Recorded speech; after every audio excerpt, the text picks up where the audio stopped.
बिस्मिल्लाहिर्रहमानिर्रहीम। हम कंटिन्यू कर रहे हैं जी प्रिंसिपल्स ऑफ मार्केटिंग, और हम न्यू प्रोडक्ट डेवलपमेंट प्रोसेस के ऊपर बात कर रहे थे। इससे पिछले लेक्चर में हमने न्यू प्रोडक्ट डेवलपमेंट के डिफरेंट कॉन्सेप्ट्स को कुछ देखा था, और उससे पहले में हमने एक ब्रीफ ओवरव्यू लिया था इस सारे प्रोसेस का, जिसमें हमने कहा था कि पहला step idea generation, then screening, concept development and testing, market strategy development, business analysis, product development, test marketing और कमर्शलाइजेशन। लास्ट लेक्चर में हमने पहले 3 स्टेप्स के ऊपर बात की, जिसमें हमने कहा था कि हमारे पास आइडिया स्क्रीनिंग के हवाले से इंटरनल सोर्सेज होते हैं और एक्सटर्नल सोर्सेज होते हैं, और देन हम इसके बाद हम क्राउड सोर्सिंग को भी एज अ सोर्स यूज़ कर सकते हैं।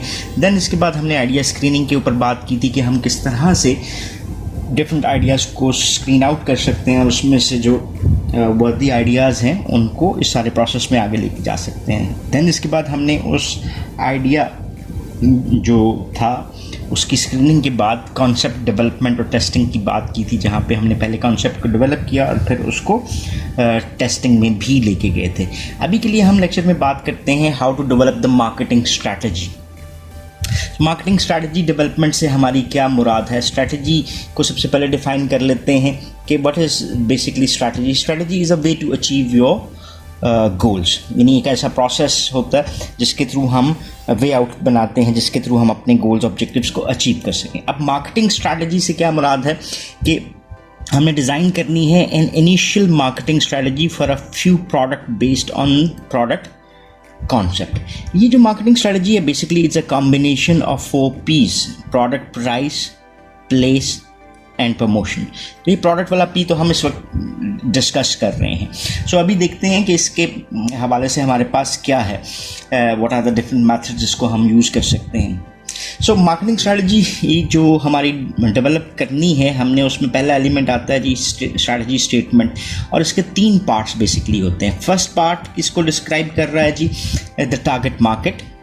सेकंड पार्ट हमारा करता है कि जी हमारी वैल्यू प्रोपोजिशन क्या होगी, और तीसरी चीज़ sales, market share and profit goals for the organisation क्या हो सकते हैं। इसको हल्का सा डिस्क्राइब कर लेते हैं। जो पहला इसका फर्स्ट पार्ट था that is the target market. इसको हम थोड़ा सा ऐसे डिज़ाइन करते हैं, अगर ये फर्ज करें हमारी टोटल मार्केट है तो हमने मार्केट को क्या किया, सेगमेंटाइज कर लिया इनटू स्मॉल ग्रुप। अब इसमें से जो हमारे पास मोस्ट फिजिबल बनती है उसको हमने ये जो हाईलाइटेड जो आपको नज़र आ रहा है ये हमने सिलेक्ट कर लिया। ये क्या होगी, हमारी टारगेट मार्केट। टारगेट मार्केट के ऊपर और मार्केट सेगमेंटेशन के ऊपर इससे पहले आप लेक्चर्स देख चुके हैं। देन हमारे पास है कि वैल्यू प्रोपोजिशन। वैल्यू प्रपोज हम क्या कर रहे हैं, in total different types of benefits which are being offered to the customer. वो प्रोडक्ट का साइज़ भी हो सकता है, उसकी प्राइस भी हो सकती है, उसके अंदर मौजूद करैक्टरिस्टिक्स। ये तमाम चीज़ें मिलके एक वैल्यू प्रोपोजिशन बनाती हैं। और इसके बाद हम प्रोजेक्टेड बनाते हैं कि हमारी सेल्स क्या हो सकती हैं, मार्केट शेयर क्या हो सकता है, और हमारे प्रॉफिट गोल्स क्या होंगे कुछ सालों के लिए। ये तो हमारे डिफरेंट एलिमेंट्स हो गए। तो सेकेंड पार्ट हमारे पास आता है मार्केटिंग स्ट्रैटेजी का, that statement outlines the products, planned price, distribution and marketing budget. जो पहले बात थी वो हमारे पास एक पी की आ गई थी, अब ये दूसरी बात हमारे पास दूसरे पी की आ गई है, जिसको हम यहाँ पर लिख भी देते हैं, दैट इज़ द प्राइसिंग। ठीक है, कि हम क्या प्राइस ऑफर कर सकते हैं मार्केट को। और देन हमारे पास दूसरी चीज़ क्या आ गई, प्लेस, कि how the product will reach towards the customer. और इसके अलावा फिर मार्केटिंग बजट की भी बात की जा सकती है कि हम क्या एक्सपेंस कर सकते हैं। देन थर्ड पार्ट हमारे पास जो मार्केटिंग स्ट्रैटेजी का आता है that is the long run sales, profit goals and marketing mix strategy.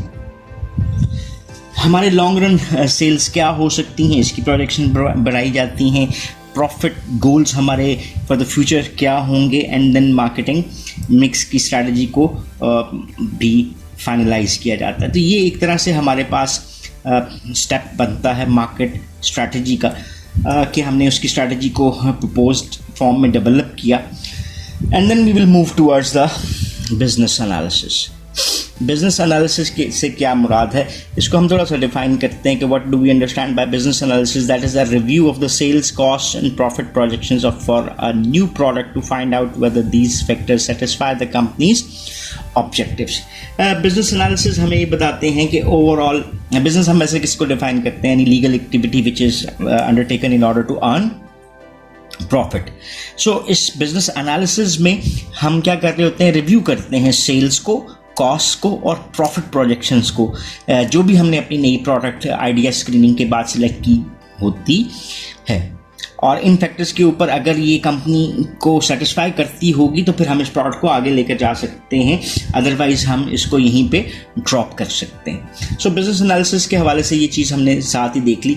जब हम सेल्स को एस्टिमेट करने जा रहे होते हैं तो company might look at the sales history of similar products and conduct market surveys as well. तो ये हमारे पास एक इंटेलिजेंस का एक तरीक़ाकार होता है कि हमने सिमिलर नेचर ऑफ प्रोडक्ट्स जो कि पहले से मार्केट में अवेलेबल हैं उनको असेस करते हैं, उनकी ग्रोथ को असेस कर सकते हैं, उनकी cost and profit and sales को असेस करते हैं। सो उसी की बेस के ऊपर हम दोनों आइडियाज़ ले सकते हैं, मिनिमम और देन मैक्सिमम असेसमेंट हमारे पास हो सकती है, जिसकी बेस के ऊपर हम रिस्क को मिनिमाइज़ करने की कोशिश कर रहे होते हैं। सो इन सेल्स फोरकास्ट को बनाने के बाद जो मैनेजमेंट है वो एक्सपेक्टेड कॉस्ट और उसके प्रॉफिट को भी असेस कर रही होती है, जिसमें हम तमाम कॉस्ट को प्रोजेक्ट कर सकते हैं, जिसमें कॉस्ट के डिफरेंट एलिमेंट शामिल हो सकते हैं। मार्केटिंग कॉस्ट क्या होगी, R&D की कॉस्ट क्या होगी, ऑपरेशंस की, अकाउंटिंग की, फाइनेंशियल कॉस्ट हमारी क्या हो सकती हैं।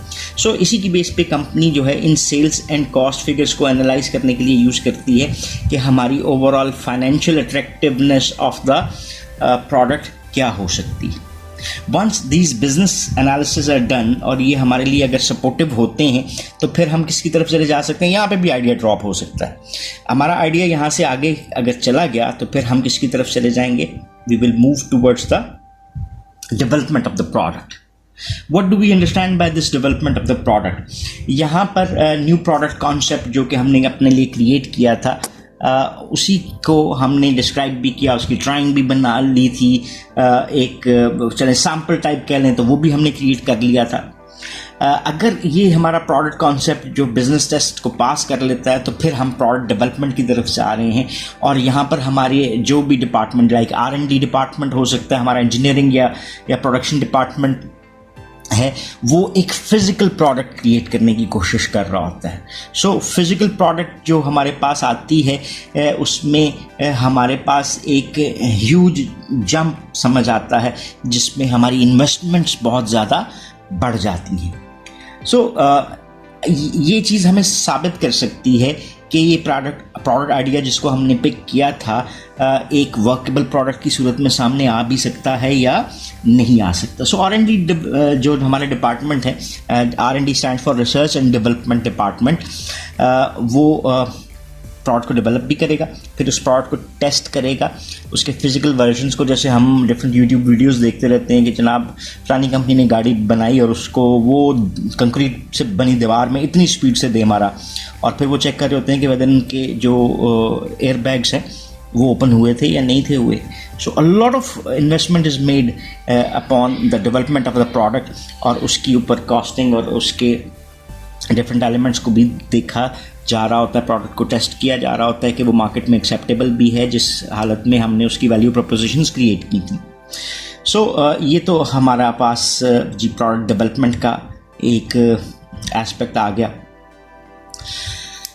जो भी हम अगर ये प्रोडक्ट बना रहे हैं उसमें marketers often involve actual customers in the product testing, जिसमें जो हमारी टारगेट मार्केट के कस्टमर्स हो सकते हैं उनको हम इन्वॉल्व कर सकते हैं कि whether they are accepting this kind of product और नॉट।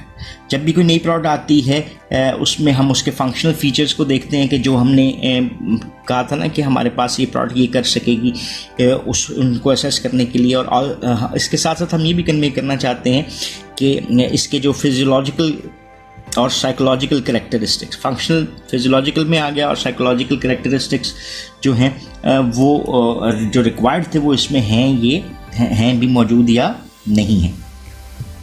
सो हमारी प्रोडक्ट तैयार होगी। Now we will be moving towards the next step that is termed as test marketing.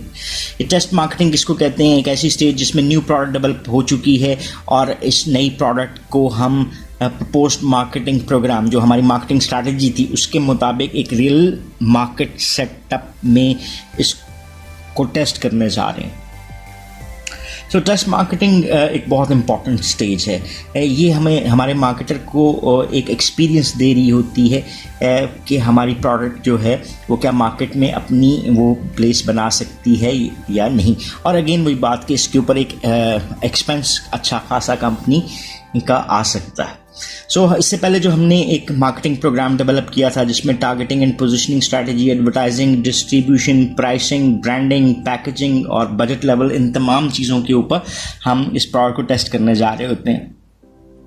अब अगर हम बात करें तो क्या हर प्रोडक्ट के लिए टेस्ट मार्केटिंग लाजमी होती है? सो इसकी ज़रूरत वेरी कर सकती है for different types of product, because क्योंकि टेस्ट मार्केटिंग की कॉस्ट भी काफ़ी ज़्यादा हाई होती हैं और इसके बाद जो आपका प्रोडक्ट को मार्केट में लेकर आना है वो भी आपका डिलेड होता है। सो इसका मतलब है कई किस्म की डायरेक्ट इनडायरेक्ट कॉस्ट इसके साथ एसोसिएट होती हैं। और इसके साथ साथ जब आपके कंपैटिटर्स को भी एक एडवांटेज मिल सकता है कि वो आपकी प्रोडक्ट को एक डीप लुक दे सकते हैं, और हो सकता है कि आप जो फर्स्ट मूवर का एडवांटेज लेना चाह रहे हों वो आपके हाथ से चला जाए।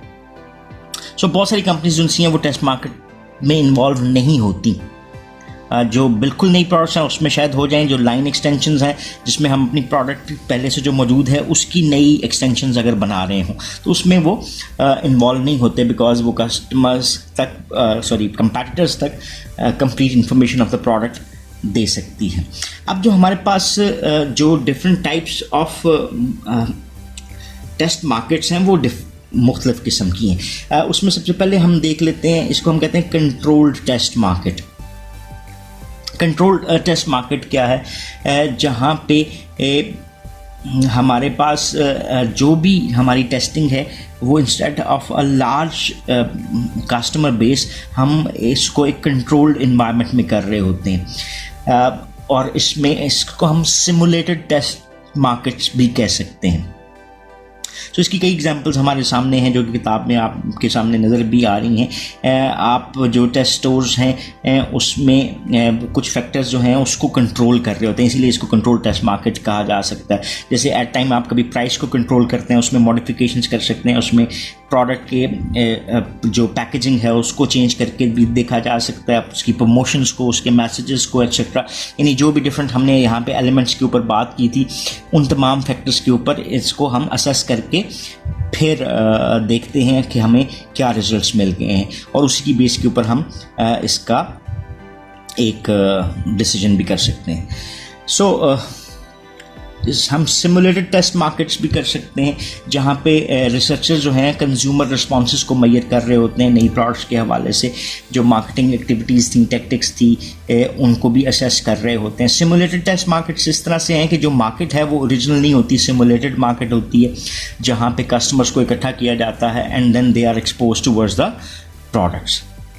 और इसके अलावा फिर हमारे पास ये मुख्तलिफ तरीके आ गए जिसमें से हम किसी को भी अपनी कंपनी में पिक कर सकते हैं और उसी के मुताबिक हम अपने फाइनल डिसीजन की तरफ जा सकते हैं कि whether product was successful in test marketing और नॉट। वंस हम कहते हैं कि इफ़ हमारी product seems to be successful तो फिर हम उसको मूव कर सकते हैं टूवर्ड्स व्हाट कमर्शलाइजेशन। कमर्शलाइजेशन क्या है? Introducing a new product into the market. Commercialisation से मुराद ये होती है कि हमारे पास एक large scale production of the product start हो जाती है और जो उसकी टोटल टारगेट मार्केट है उसमें हम उसको इंट्रोडक्शन की तरफ लेकर जाने की बात कर रहे होते हैं। So there is very huge cost associated with the commercialisation of any product. Company जो है वो बहुत हद तक अपनी तमाम मैन्युफैक्चरिंग कैपेसिटी को इस्तेमाल कर रही होती है। नए कंज्यूमर्स को हमने टारगेट करना होता है नई प्रोडक्ट्स को इंट्रोड्यूस करने के लिए, और 100 millions of budget might be allocated towards different other marketing tactics like advertising के ऊपर ये खर्चा हो सकता है, सेल्स प्रमोशन के ऊपर हो सकता है, और अदर मार्केटिंग एफर्ट्स जो सी हैं वो फर्स्ट ईयर में हमें ज़्यादा करनी पड़ सकती हैं। इसको अगर हम प्रोजेक्ट करने की बात करें तो this might be a life cycle of our product. तो ये वो पीरियड है जो कि इनिशियल पीरियड है जिसमें आपको सेल्स बहुत कम नज़र आती हैं और आहिस्ता आहिस्ता वो ग्रो करना शुरू करती हैं, और इसमें आपके एक्सपेंसेस कुछ इस तरह से होते हैं सो यहाँ पर मैक्सिमम एक्सपेंस होता है और मिनिमम सेल्स होती हैं. So this is where it is the most difficult stage for a product कि वो किस तरह से अपनी ग्रोथ की तरफ जाती है. सो जो कंपनीज एक नई प्रोडक्ट को लॉन्च कर रही होती हैं उनको एक और एलिमेंट जो इम्पॉर्टेंट होता है उस पर कंसिडरेशन रखनी पड़ती है. That is the timing of launching of a new product, कि हमने किस वक्त उसको इंट्रोड्यूस करवाना है. फॉर इंस्टेंस अगर हम एक लेदर जैकेट्स इंट्रोड्यूस करवा रहे हैं, वी कांट जून के महीने में शायद हम उसको इंट्रोड्यूस ना कराएं. So timing is very important of launching any product. Then दूसरा एक और की डिसीजन है कि where to launch the new product. वो सिंगल लोकेशन हो सकती है, एक रीजन हो सकती है, मल्टीपल रीजन हो सकते हैं, नेशनल या इंटरनेशनल मार्केट हो सकती है. सो ये चीज़ें प्रोडक्ट टू प्रोडक्ट जो है वो वेरी करती हुई नज़र आती हैं. सो ये तो कुछ हमारे एस्पेक्ट्स हो गए जिसके ऊपर हमने आज बात की. So that ends our lecture और series of lectures regarding new product development. So in new product development के हवाले से हमने 8 स्टेप्स के ऊपर इन डिटेल बात की, from idea generation to the commercialisation of product. इसमें एक बात ऐड करते चलते हैं कि at times these are the standard operating procedures for any organisation, और it depends upon the organisation कि वो इन तमाम स्टेप्स को उसी तरह से परफॉर्म करती है या नहीं करती. और मेनी टाइम्स आपको नज़र आता है कि ऑर्गेनाइजेशंस कुछ स्टेप्स को अपनी मर्ज़ी से स्किप भी कर सकते हैं या उनका लेवल जो है वो मॉडिफाइड फॉर्म में भी आपको नज़र आ सकता है. So if you still have any questions और क्वेरीज रिगार्डिंग दिस लेक्चर, तो you can ask in the comment section and we will definitely try to answer those questions. So thank you very much for watching this video. Have a nice time. Allah Hafiz.